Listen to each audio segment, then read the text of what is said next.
अस्सलाम वालेकुम। Welcome to my channel Naveed Urdu voice centre. तमाम वीडियोस की अपडेट्स के लिए हमारे चैनल को सब्सक्राइब कीजिए। तो चलिए सुनते हैं आज की वीडियो में एक काली बिल्ली की पुरअसरार और दहशतनाक कहानी। यह उस वक़्त की बात है जब मैं मैट्रिक के इम्तहानात से फारिग हुआ था। मेरे कुछ दोस्त थे जिनके साथ मैं हर शाम आवारागर्दी को निकल जाता था और रात गए लौटता था। मेरी एक बुरी आदत थी और वो आदत जानवरों को तंग करना थी। हमारे घर से 2 गलियां छोड़कर एक गली थी जो कि बंद थी और वहाँ बहुत ही कम लोग रहते थे। इस गली के कोने पर एक सुनसान खाली घर था जो कि बकौल लोगों के एक तवील अरसा से खाली पड़ा था। इस घर के करीब से लोग गुजरना भी पसंद नहीं करते थे, लिहाजा वो गली हर वक्त वीरान रहती थी। वहाँ जो घर थे, इसके मकीनों ने कुछ अजीबो गरीब वाक़यात के बायस वो गली छोड़ने का फ़ैसला किया। कुछ ही माह बाद वो जगह पूरी तरह खाली हो चुकी थी और इसे आसेबी करार दिया जा चुका था। इस सुनसान घर के बायस कोई भी इधर नहीं जाता था और जैसा कि मैं पहले बता चुका हूँ कि मुझे जानवरों को तंग करने की बुरी आदत थी। इसी आदत के बायस मुझे हर वक्त दूसरों की नसीहतें सुनना पड़ती थीं, लेकिन मैं किसी की नसीहतों को खातर में ना लाता था, मगर ये मेरी भूल थी। एक दिन दोपहर के वक़्त बहुत गर्मी पड़ रही थी। सब लोग गर्मी के बायस घर में दुबक कर बैठे थे, क्योंकि इतनी गर्मी में कोई भी घर से बाहर निकलना पसंद नहीं करता। लेकिन मैं अपने कमरे में बैठा बोर हो रहा था। इसी वजह से मैंने अपने दोस्त आदिल को फ़ोन किया और इसे मिलने के लिए आने को कहा। थोड़ी ही देर बाद आदिल, हामिद और अकबर के साथ मैं अपने घर के दरवाजे पर खड़ा था। हम चारों इस कड़कती धूप में आवारागर्दी करने निकल पड़े। हम चलते जा रहे थे और बातें भी करते जा रहे थे और हम इस सुनसान गली के कोने में पहुंच गए। हम सब रुक गए तो आदिल कहने लगा, असगर यार, आज इस सुनसान घर की सैर करते हैं। इसकी बात सुनकर मैं फ़ौरन तैयार हो गया, क्योंकि मुझे बिल्कुल भी डर नहीं लगता था। जबकि हामिद और अकबर ये बात सुनकर परेशान हो गए और इनके माथे से पसीना टपकने लगा। मैं और आदिल इनकी हालत देखकर मखजूज होने लगे। हमें इनकी हालत देखकर हंसी आ गई। हामिद डर कर कहने लगा, तुम दोनों लगता है पागल हो चुके हो। तुम लोगों ने इस घर के बारे में नहीं सुना क्या? अकबर ने भी इसकी तायद में सर हिलाया। जबकि आदिल कहने लगा, तुम दोनों अगर हमारे साथ जाना चाहते हो तो चलो, वरना बेशक तुम घर चले जाओ। अकबर कहने लगा, तुम दोनों भी मत जाओ, वरना ये ना हो कि कोई नुकसान उठाना पड़े। मैंने इसकी बात सुनकर कहा, मैं आखिरी बार पूछ रहा हूँ, तुम दोनों क्या हमारे साथ जाना चाहोगे? हामिद और अकबर एक साथ बोल पड़े, नहीं। आदिल हंस कर बोला, जैसे तुम लोगों की मर्जी। तो मैं बोला, तुम लोग भी हमारे साथ चलो, इसमें डरने की क्या बात है। लेकिन उन्होंने बहुत ही अच्छे तरीके से माजरत कर ली और खुदा हाफिज कहकर घर जाने के लिए मुड़ गए। जबकि मैं और आदिल आगे बढ़ गए और चलते हुए इस घर के बिल्कुल सामने पहुंच गए। वो घर बहुत ही बोसीदा लग रहा था। इसकी कुछ दीवारें टूट फूट चुकी थीं, इनमें सुराख थे, लेकिन अभी भी बिल्कुल सही खड़ी थी। मैं और आदिल आगे बढ़े और दरवाजे पर हाथ रखा तो वो दरवाज़ा एक हल्की सी चरचराहट के साथ खुल गया और अंदर से बहुत ही गंदी बदबू हमारे नाक से टकराई। तो हमने अपनी नाक पर हाथ रख लिए। घर के अंदर जगह जगह मकड़ी के जाले लटक रहे थे, खिड़कियों के शीशे टूट चुके थे, घर की दीवारें सीलन ज़दा हो चुकी थीं और पूरे घर में हर तरफ एक अजीब सी बू फैली थी, जिसकी वजह से वहाँ खड़ा होना मुश्किल हो रहा था। ये घर डबल स्टोरी बना हुआ था। नीचे 3 कमरे थे और दाएं जानिब किचन बना हुआ था और एक लाउंज भी था। मैं और आदिल अपने शौक के बायस इस घर में घुसे और यहाँ की एक एक चीज़ को हैरत से तक रहे थे। तमाम कमरों के दरवाजे खुले थे। हम दोनों कमरों की जानिब बढ़ गए। हम पहले कमरे में दाखिल हुए। पूरा कमरा गर्दो गुबार से अटा पड़ा था। हर तरफ गर्द ही गर्द थी। कमरे की तमाम चीज़ें बोसीदा हो चुकी थीं। इसी तरह एक एक करके आदिल और मैंने तमाम कमरों का जायज़ा लिया और लाउंज में घूमने लगे। मैं आदिल से कहने लगा, ये जगह तो बड़ी अजीब सी है, लेकिन हम फिर भी आज इस घर का जायज़ा लेंगे। लोग तो ऐसे ही डरते हैं यहाँ आने से, जबकि यहाँ कोई गैर मामूली चीज़ भी नहीं। आदिल ने भी मेरी तायद में सर हिलाया कि अचानक ही हमें धड़ाम की आवाज़ सुनाई दी तो हम दोनों चौंक गए। आदिल कहने लगा, यार हम यहाँ से निकलते हैं। मैं इसकी बात सुनकर हंस पड़ा और बोला, आदिल तू भी डर गया? तू तो बहुत बहादुर बन रहा था पहले, अब क्या हुआ? वो कहने लगा, मुझे यहाँ बहुत अजीब सा महसूस हो रहा है, जैसे हमारे अलावा और भी यहाँ कोई है। मैंने इसे तसल्ली देने के लिए कहा, कुछ नहीं है, यहाँ सिर्फ तेरा वहम है। अब यहाँ हम आ ही गए हैं तो पूरा घर देख कर ही जाएंगे। लेकिन वो राज़ी ना हुआ। फिर दोबारा से वही धड़ाम की आवाज़ सुनाई दी, यानी ऐसे लगा कोई चीज़ ज़ोर से ज़मीन पर गिरी हो। अब तो आदिल डर गया और कहने लगा, असगर मुझे डर लग रहा है, चल घर चलते हैं। मैं इसकी हालत देखकर हंसने लगा। मैं इससे कहने लगा, तू थोड़ी देर ठहर, मैं ऊपर की मंजिल देखकर आता हूँ। आदिल मुझे रोकने लगा, लेकिन मैं ना माना और 5 मिनट का कहकर सीढ़ियों की जानब बढ़ गया। मैं सीढ़ियाँ चढ़कर ऊपर गया। ऊपर की मंजिल पर 2 कमरे बने हुए थे। मैं पहले कमरे की जानिब आया और अंदर दाखिल हो गया। खिड़की से सूरज की रोशनी छिन छिन कर अंदर आ रही थी। हर चीज़ वाज़िया दिखाई दे रही थी। कमरे में बहुत ही दिलकश फर्नीचर पड़ा था और हर तरफ मकड़ी के जाले लटक रहे थे। मैं सब चीज़ें देखने में मगन था कि अचानक मुझे किसी बिल्ली की आवाज़ सुनाई दी। मैं चौंक उठा कि ये आवाज़ कहाँ से आ रही है। मैं कमरे से बाहर आया तो देखा कि एक काले रंग की बिल्ली टूटी हुई खिड़की के पास खड़ी मुझे घूर रही थी। इसे देखकर मेरी आंखों में चमक सी पैदा हुई और मैंने अपनी आदत से मजबूर होकर इसे वहां पड़ा कांच का टुकड़ा उठाकर दे मारा। जैसे ही वो टुकड़ा इसे लगा, इसके जिस्म से खून निकलने लगा और वो म्याऊं म्याऊं करती खिड़की से बाहर निकल गई। मैं भी जल्दी जल्दी नीचे आ गया जहां आदिल पहले से खड़ा था। मुझे देखते ही वो मेरी जानिब बढ़ा और पूछने लगा, तू इतनी देर से ऊपर क्या कर रहा था? मैं कब से तेरा इंतज़ार कर रहा हूँ। अब जल्दी से यहाँ से निकल, बहुत देर हो चुकी है। हमारे घर वाले परेशान हो रहे होंगे। मैंने भी इसकी हाँ में हाँ मिलाई और हम बाहर की जानिब बढ़ गए। हम जैसे ही बाहर निकले, हमें सुकून सा महसूस हुआ और हम अपने अपने घरों की जानिब बढ़ गए। जब मैं घर गया तो शाम होने लगी थी। घर पहुंचकर मुझे अजीब बेचैनी सी होने लगी। तबीयत में एक अजीब सा बोझलपन महसूस हो रहा था। मैं सीधा अपने कमरे में आया और बिस्तर पर लेट गया। थोड़ी ही देर बाद मैं नींद की आगोश में था। 2 घंटे बाद मेरी आंख अम्मी की आवाज़ से खुली, जो कि न जाने मुझे कब से जगा रही थी। मैं आंखें मलते हुए उठ बैठा।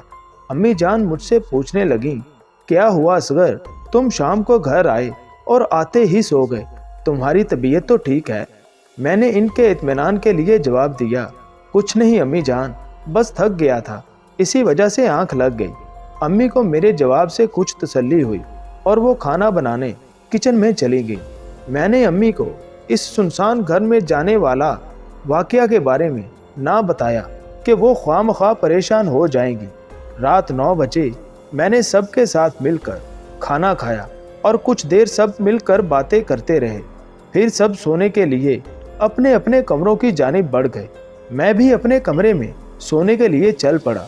मैं कब से लेटा हुआ था, लेकिन मुझे नींद नहीं आ रही थी। मैं उठकर बैठ गया और एक किताब पढ़ने लगा। अभी मुझे किताब पढ़ते हुए 10 मिनट ही गुजरे थे कि मुझे अजीब सी ठंडक का एहसास हुआ। मैं हैरान हो गया कि इतनी गर्मी में मुझे सर्दी क्यों महसूस हो रही है। फिर मैं दोबारा किताब पढ़ने में मशगूल हो गया। मुझे लगा शायद ये मेरा वहम हो, लेकिन फिर मुझे महसूस होने लगा कि शायद मुझे 2 आँखें घूर रही हैं। मैंने इधर उधर देखना शुरू किया, लेकिन कुछ नज़र ना आया। अब मुझे खौफ सा महसूस होने लगा। मैं खुद अपनी कैफियत पर हैरान था कि मुझे क्यों डर लग रहा है, जबकि कमरे में मेरे अलावा कोई भी नहीं था। कुछ देर बाद मैंने किताब बंद करके साइड टेबल पर रखी और सोने की कोशिश करने लगा, लेकिन ऐसा लगता था कि नींद मुझसे रूठ गई हो। अचानक मेरे जहन में दिन वाले वाक़यात घूमने लगे। दिन वाले वाकयात के बारे में सोचते सोचते कब नींद की देवी मुझ पर मेहरबान हुई मुझे पता ना चला। रात का न जाने कौन सा पहर था कि मुझे महसूस हुआ कि मेरे जिस्म पर कोई शय चल रही हो। मैंने अंधेरे में इस शय को ढूंढने के लिए हाथ चलाए तो मुझे लगा कि मेरा हाथ किसी नरम सी शय से टकराया। ऐसा लगा कि इस शय के जिस्म पर बाल हों। मैं डर गया। फिर अचानक ही मुझे लगा जैसे कोई बहुत ही भारी चीज़ मेरे जिस्म पर रख दी गई हो। मुझे अपना दम घुटता हुआ महसूस हुआ। आहिस्ता आहिस्ता मेरे ऊपर वज़न इतना भारी हो रहा था कि मुझसे हिला भी नहीं जा रहा था। अंधेरे में मुझे अपने ऊपर दो खूंखार सी आंखें नजर आईं। मैंने ज़ोर ज़ोर से चिल्लाना शुरू कर दिया। मेरी चीखें सुनकर सब घर वाले दौड़ते हुए मेरे कमरे में आए और अब्बू ने आगे बढ़कर लाइट ऑन कर दी। जैसे ही लाइट ऑन हुई मेरे ऊपर से वज़न कम हो गया और वो आंखें भी गायब हो गईं। मैंने अब चिल्लाना बंद कर दिया। घर वाले पूछने लगे, क्या हुआ, क्यों चिल्ला रहे हो? मैंने सारा वाकया बताया, लेकिन अब भी दिन वाले वाकया का जिक्र किसी से ना किया। अम्मी कहने लगी, तुमने कोई ख्वाब देख लिया होगा, इसी वजह से डर गए हो। अब्बू ने भी इनकी हाँ में हाँ मिलाई और मुझे तसल्ली दी, लेकिन मैं खौफज़दा था। मुझे यकीन था कि ये मेरा वहम नहीं है, बल्कि कोई शय थी जो कि मेरे ऊपर थी, लेकिन किसी को मेरी बात का यकीन ना हुआ। सब ने मेरी बात को ख्वाब समझा और अपने अपने कमरों में चले गए। फिर पूरी रात सुकून से गुजर गई। सुबह मैं उठा तो मेरे सर में बहुत दर्द था। मैंने नाश्ता भी अपने कमरे में किया, सर दर्द की गोली ली और फिर लेट गया। रात वाले वाक़ये की वजह से मैं बहुत परेशान था। मुझे समझ में नहीं आ रहा था कि मेरे साथ क्या हो रहा है। हर वक्त मेरी तबीयत बोझल रहने लगी। हर वक्त मेरे जहन में एक खौफ सा छाया रहता था। हालांकि मैं पहले बिल्कुल ठीक रहता था, कभी नहीं डरता था। अब हर रोज़ मेरे साथ गैर मामूली वाक़यात पेश आने लगे। मैंने घर से निकलना बिल्कुल बंद कर दिया था। मुझे हर वक्त महसूस होता कि कोई मुझे घूर रहा हो। कभी मेरी चीज़ें गुम हो जाती और ढूंढने से भी ना मिलती। मेरे कमरे की लाइट्स खुद ब खुद जल जाती और फिर बंद हो जाती। रोज़ मेरे जिस्म पर तरह तरह के निशानात होते, जैसे किसी ने बहुत मारा हो। मैं हर वक्त सहमा सहमा रहने लगा। मेरे घर वाले मेरी वजह से बहुत परेशान थे। वो मुझे डॉक्टर के पास ले गए और डॉक्टर ने मेरी हालत की वजह पूछी। डॉक्टर साहब ने कहा, लगता है इन्हें कोई नफ्सियाती मसला है। मेरे अम्मी अब्बू मुझे एक नफ्सियाती डॉक्टर के पास ले गए। इसने मेरा चेकअप किया और कुछ दवाएं लिख कर दी और साथ ही आराम की ताकीद की। हम घर वापस आए और मेरी अम्मी ने मुझे दवा खिला दी और मैं आराम की गरज से लेट गया। मैंने दोस्तों से भी मिलना जुलना बंद कर दिया था। लेकिन एक रात ऐसा वाकया हुआ कि जिसने सब घर वालों को दहला कर रख दिया। हुआ कुछ यूँ कि मैं अपने कमरे में सो रहा था कि अचानक मुझे किसी बिल्ली की म्याऊं म्याऊं की आवाज़ सुनाई दी। मेरी आंख खुल गई और मैं इधर उधर देखने लगा, लेकिन कमरे में कुछ ना था। अब वो आवाज़ और तेज़ हो गई। ऐसा लगा कि एक नहीं बल्कि कई बिल्लियां एक साथ रो रही हों। मैं खौफज़दा हो गया।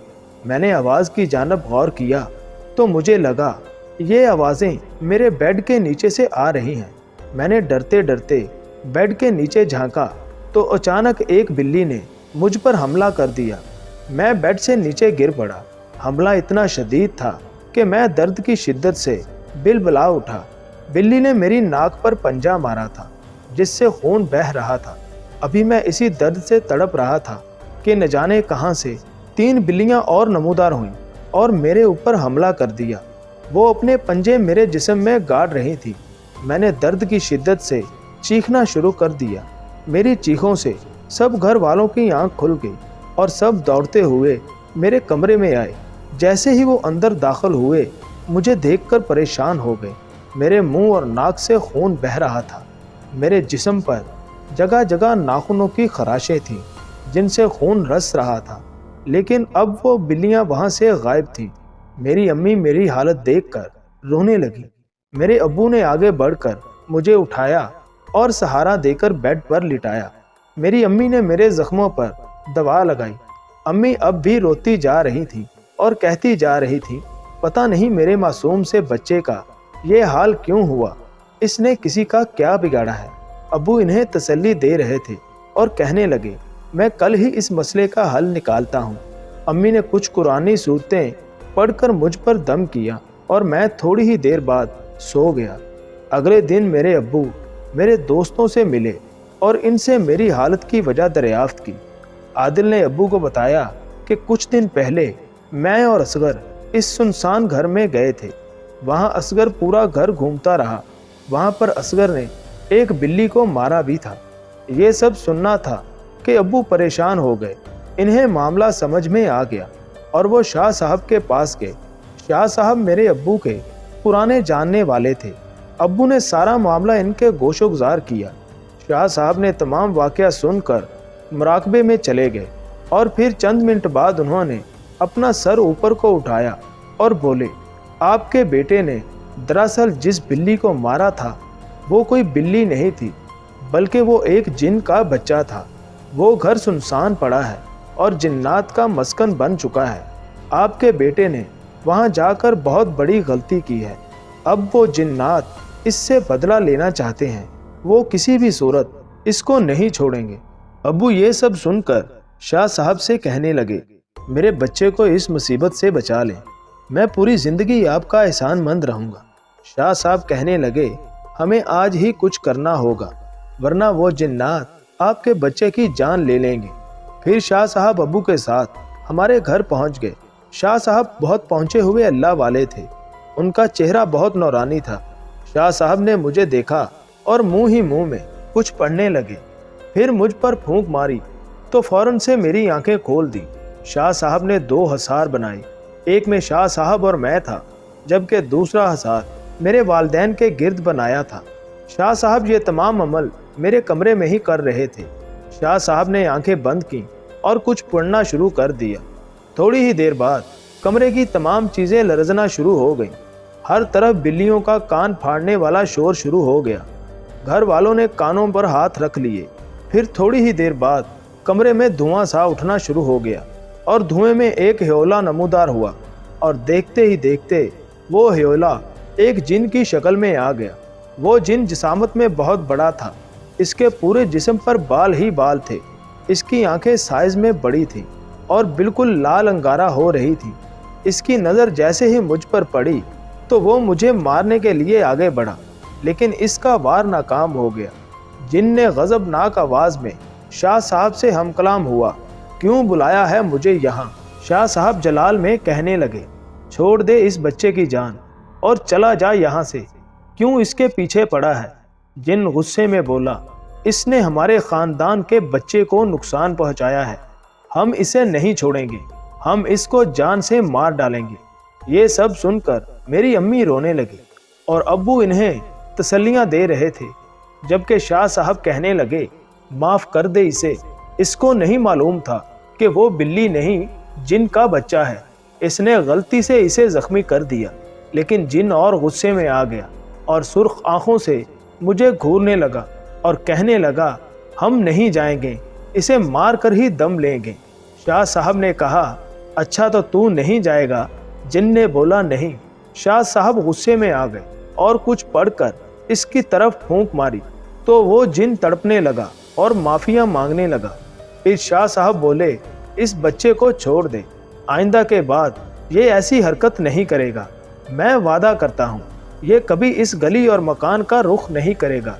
पहले तो वो जिन ना माना, लेकिन जब शाह साहब ने इसे इसके ख़ानदान समेत जलाने की धमकी दी तो वो डर कर मान गया और गायब हो गया।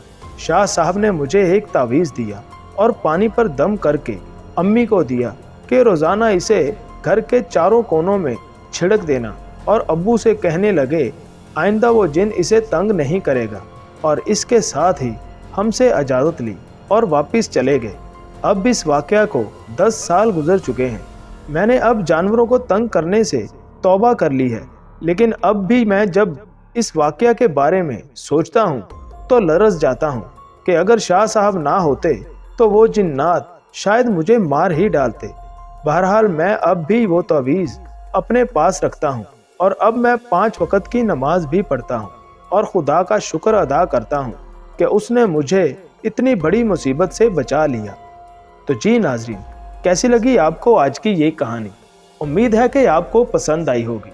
और अगर अभी तक आपने हमारा चैनल सब्सक्राइब नहीं किया तो प्लीज़ हमारे चैनल को सब्सक्राइब करके बेल के नोटिफिकेशन को ऑन कर दें ताकि हमारी हर आने वाली वीडियो आप तक बआसानी पहुंच सके। Thanks for watching my channel Naveed Urdu voice centre.